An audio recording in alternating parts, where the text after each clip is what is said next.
What's up, guys? It's Tim from Coastal Life Media. First of all, welcome back to Six Flags Adventureland, my ship in a battle park that begs the question, what would a park built by the Six Flags Corporation look like if it were built round about the year 2015? Before we get started, I'd like to encourage you to subscribe to the channel and hit the like button, as it really does help out the channel. Now, recently I built what was supposed to be the last coaster of the park, Phantom. What would become Phantom. But not only did I just build one more coaster, I actually made way for an entire, I'm making way for an entire section of the park, a new section of the park. Now, there was a weird gap right here that I did not want to fill with buildings.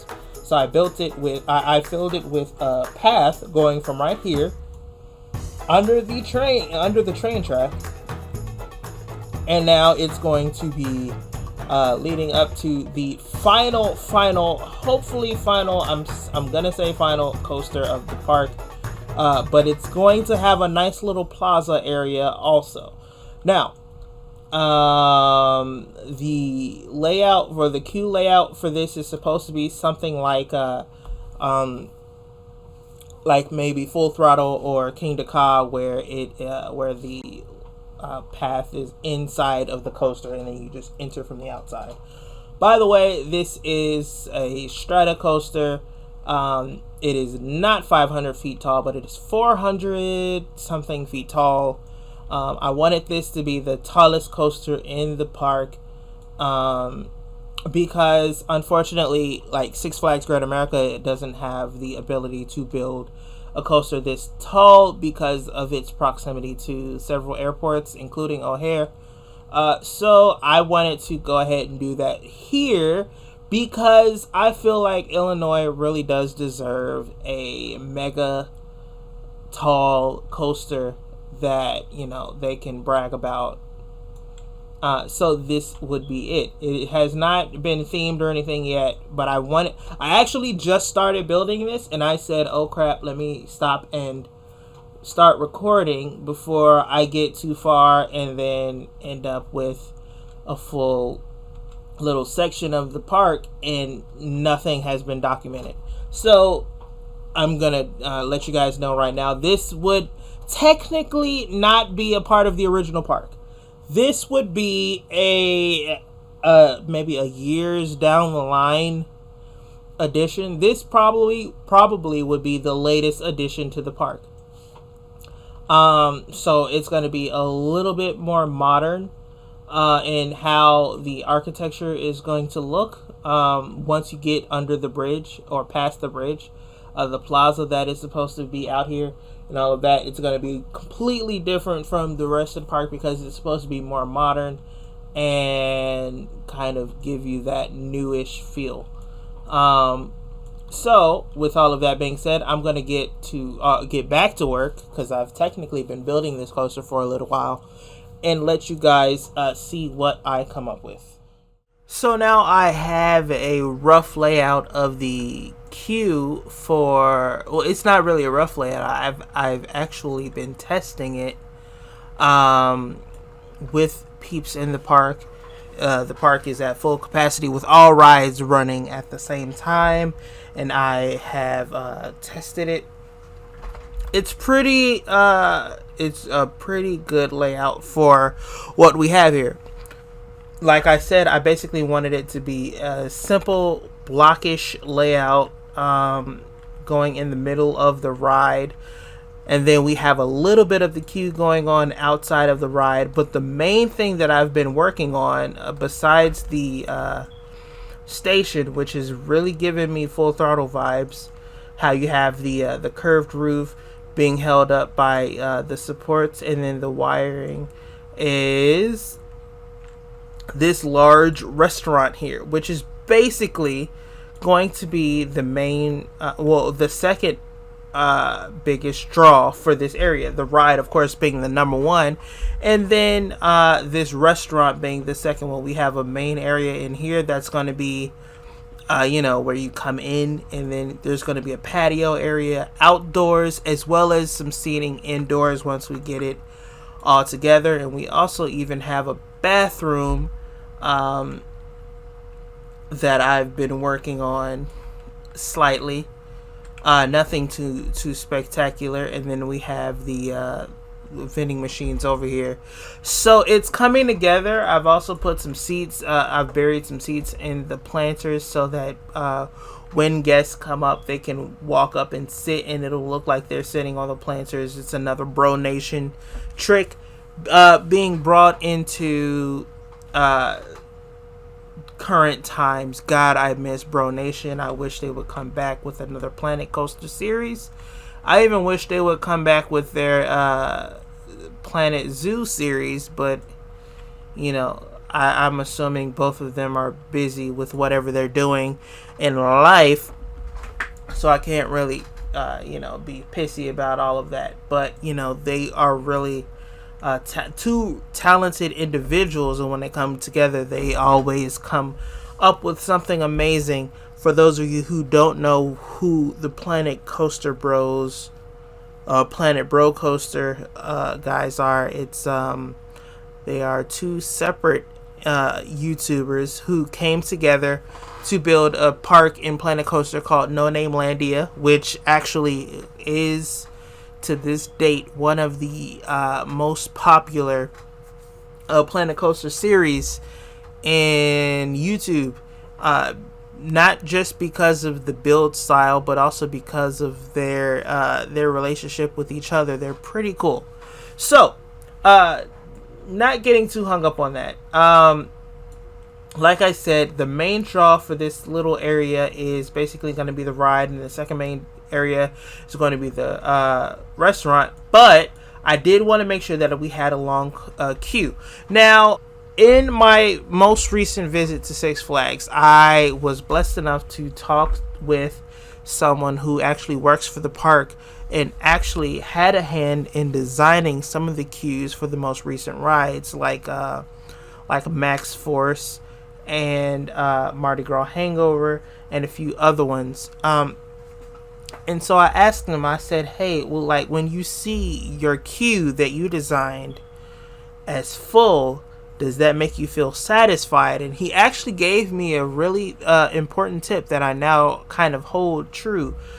The tip that he gave me was, when you build a queue, you are not necessarily trying to get the queue filled. You are basically building the queue so that it could possibly hold as many people as possible on a slow day. But the goal is not to fill the queue. The goal is to have a crew that's fast enough to empty the queue, so that you can accommodate a large amount of people in a short amount of time.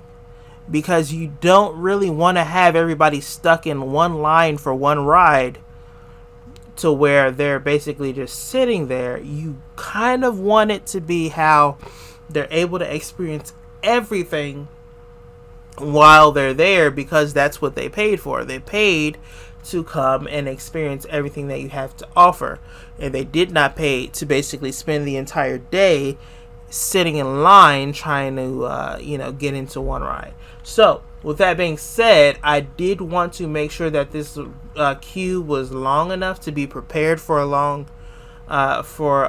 crowds. Because this is a Six Flags park, I kind of keep in mind kind of the two most popular events for any Six Flags park would be 4th of July and Fright Fest. Those are the two major events where you see an influx of people, where you see possibly a park reaching capacity. Would be the 4th of July and Fright Fest. Fright Fest mainly because they advertise it as, such a grand event where they basically go out of their way and they deck the entire park out, and it actually is an amazing event. And as someone who has gone to Fright Fest for several years, I can say that I really do enjoy it. Now, 4th of July, it's basically packed by default. Anywhere you have a large scale fireworks display, you can expect a large crowd to be there. Not only that, but now it's an amusement park, so you have rides and you have, games and events and all of that, basically to accommodate those large crowds, and the crowds get even larger. If you haven't seen my Six Flags Great America video, where we basically spent July 3rd, which was day one of the 2-day Independence Day event, I will tell you it was packed to the brim. Every ride had a line. Even the rides that don't necessarily get large queues on a regular basis, those were filled. So when you have a large amount of people coming into a park, you want to be able to accommodate them. You want to be able to make sure that you are prepared to hold all of these people, whether the actual crew of each ride is prepared to handle them or not. You want to make sure that you're able to hold those people. Now, there are about 15,000 people in the park right now, and that's with everything open. When I was actually testing the queue, it was only this ride and like 3 other rides that were open, and it was doing pretty good. Now, I will say that having 2 trains on this ride actually helps cut down on the amount of people that are in the queue, because basically this is not necessarily supposed to be a large capacity ride. Normally they do have like 2 to 3 trains on a coaster like this, basically because it's not a large capacity ride. You can only fit so many people, and it's basically decided upon how many block breaks you have. Now, in this coaster, I have 1, 2, 3, 4 block breaks in this coaster. So I am able to hold more than 2 trains on this coaster. The only thing is, once the first coaster gets all the way up the top hat and up to this point, this coaster is just now getting into the station. So I don't really need more than 2 coasters. So one coaster is loading while the other is on the track, and once the other one is done loading, you switch places, and that's basically how it goes. So this ride is actually able to accommodate a large amount of people in a really short amount of time. So with that being said, this ride actually has a shorter queue time. So I actually like that. I still have not detailed the queue with lights and fences and all of that yet. I'm still working on it, but I am glad that I was able to kind of create a short and simple layout for this ride. I did not want it to be something overly complicated to where they would go all the way down to this end and come all the way back. That's kind of ridiculous. I wanted it to be a queue layout where you basically are in one part of the queue. You have the ability to look up at the top hat, say, all right, I can't wait to get on that part of the ride, and then you just go about the queue and do all of that. So technically has 1, 2, 3, 4 cattle pens in this queue, but it's done in such a way where it's not obnoxious. That's the part that I always try to remember. Don't be obnoxious with the cattle pens. Don't have it to where it's cattle pen after cattle pen after cattle pen after cattle pen after cattle pen after cattle pen to the point where you basically feel like a cow being led to slaughter. Um, I do it in the way that I do it so that you can accommodate a large amount of people in a short amount of space, without having them go all the way from this end, all the way to this end, all the way back, all the way back, all the way back, and then go up. Now that would piss a person off. As someone who has seen some large queue lines and some small queue lines in real life, I will tell you that those queue lines where you walk all the way to one end and all the way to the other, it'll piss you off really fast, and to the point where you don't even want to get on the ride anymore. You just want to get out and just go get a churro and go sit down somewhere. So, with all of that being said, I really wanted to create a queue where it's not obnoxious and overwhelming. And I feel like I've done that here. And with all of that said, I still have some work that I have to do with this area. Of course, I did not really mention the exit path. It's basically an L shape out to this little area, and I'm thinking about having some planters and stuff right here, so that it's a nice little scenery area. But yeah, I wanted it to kind of be a feature to where you basically don't see the first part of the L-shaped exit path, but you do see the second half. And then, of course, since we have this ride that is not necessarily a part of this area, Phantom is not necessarily a part of this area, I did want to make space to kind of cover it with landscaping so that you don't necessarily see too much of that area, or too much of that ride area, actually, so that you can basically just focus on where you are. With all of that being said, I still have some work to do, and I will let you know what I come up with in the next update.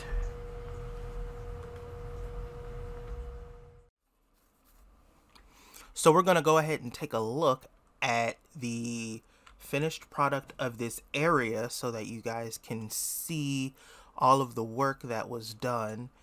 Starting with the way in, I've filled it out a lot more so that it's a more complete and cohesive area, to the point where the goal is for it to not look like a new area.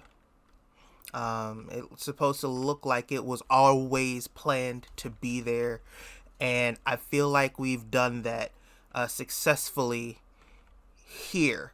We have excuse the frame rate dropping, this park is incredibly full. We have our entryway under the train track that is covered with cement so that it can, for one, it's safe to walk under and to hold the weight of the train as it passes. We have our signs and all of that, just to kind of solidify the look of a Six Flags area. You come in and you have signage and all of that. I feel like it's been done pretty well, and that's just me tooting my own horn, but I'm just being honest, really. And again, please forgive the low FPS right now. It is struggling to operate. I have to operate this park in pause, so that I can actually play or go through and show you what I've built. The XL grill is now finished. I wanted it to look a little bit like a stage for some reason. I have no idea why, honestly. But I love the truss in front of the grill. And you basically just come in, you order, you have seats. This reminds me of a lot of the older restaurants in Six Flags parks, where it's literally just slab floor, a few benches, a lot of space to order to accommodate a lot of people. So you come up, and then you can sit outside where there's the majority of the seating. Of course, you have the doors into the kitchen. We have a staff room right back there, and that's pretty much it for that. Um, I am really, by the way, I don't know if I said this. I am really digging the sign or the arch and the entryway. I've redone the queue, by the way. I have done it in a way where one, it is more condensed. Of course, you have the flash pass that goes right up to the ramp up into the station, but you also have planters and stuff to kind of break up the path and the queue. We no longer have a covered area intentionally because I feel like it's not really necessary. And it sounds kind of bad, but Six Flags parks are notorious for having uncovered queues sometimes. A lot, like in the mid 90s to early 2000s, yes, they did have those covered queues, but like in the more recent times, they really stopped caring. And so, I mean, it's not a bad thing or a good thing. It's just kind of where it is. And then we have our main queue section, our main switchback right here with the TVs showing the video, the White Sox video from the Windy City Tap, just to have something playing on the screens. And that's pretty much it. All in all, I am really digging this area, and I am excited to say I have made the final decision that this is the last episode of this series. There will be a finale airing on January 1st, 2022. It will be premiering at 8 a.m. So please, if you are interested, you can go ahead and set a reminder for that. It's going to be about 2 hours, well, about an hour and a half to 2 hours worth of content, just us taking a full tour of this park, talking about some of the things, some of the reasons why I made decisions in this park. You guys are going to get to see a small little opening ceremony. We're going to take a train ride all the way around the park so you guys can see some of the areas unfinished though they may be. You will get to see some of the areas of the park that you may not have seen throughout this series. Yeah, I'm really excited to share that with you. So don't forget, January 1st, 2022 at 8 a.m. is the premiere. Of course, it'll be up for as long as this channel exists. Of course, I would like to thank each and every one of you for supporting this series, for subscribing, for leaving comments and likes to each video. I am really, really, really grateful to have your support and finally finish a park in the way that I wanted to. I've done parks before on this channel, but nothing quite as this. I want you guys to see everything that we've done. Nothing has ever been quite like this. So to have all of this done in a single park, it took about a year to do. By the way, I don't know if I talked about this. We actually have a tram that we have a parking lot tram that goes all the way around the parking lot. There is a pickup station. Excuse me. There's a pickup station over there in the hotel where you can get a ride from the hotel and go all the way up to the front entrance rather than just having to walk. We have bus parking, all of that. Yeah, so like I was saying, it has been a really amazing journey sharing this all with you. You guys have been really supportive. You really made this series fun. You kept me going in times where I really wanted to go ahead and quit. You guys gave me support through dealing with COVID twice in 2021. And now that I am finally finishing this park, all I can say is thank you, thank you, thank you. So this is the final view of this video. Of course, don't forget to like and subscribe if you are new to the channel. And until next time, more specifically January 1st, my name is Tim from Coastal Life Media, and I will see you in the next video. Bye, guys.